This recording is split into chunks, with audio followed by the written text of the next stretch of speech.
దేశ అధ్యక్షులైనా విదేశీ పర్యటనలకు వెళ్ళినప్పుడు ఆయా దేశాధినేతలకు వారిచ్చే కానుకలు, వారి నుంచి స్వీకరించే కానుకలు ఆయా దేశాల సంస్కృతిని, సాంప్రదాయాలను ప్రతిబింబించేవిగా ఉంటాయి. వీటిని ఎన్నిక చేయడానికి ప్రధాని లేదా అధ్యక్షుల వెంట తీసుకెళ్లడానికి ప్రత్యేకంగా ఒక బృందమే ఉంటుంది.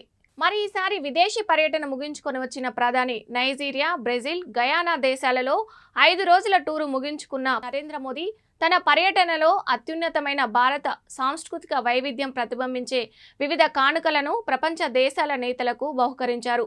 మహారాష్ట్రలోని కోల్హాపూర్ సంప్రదాయం హస్తకళకు అద్భుతమైన ఉదాహరణగా నిలిచే వెండి పంచామృత కలశాన్ని నైజీరియా అధ్యక్షుడికి, గిరిజన కళకు ప్రతిరూపమైన వార్లీ చిత్రాలు బ్రెజిల్ అధ్యక్షుడికి ప్రధాని మోదీ బహుకరించారు.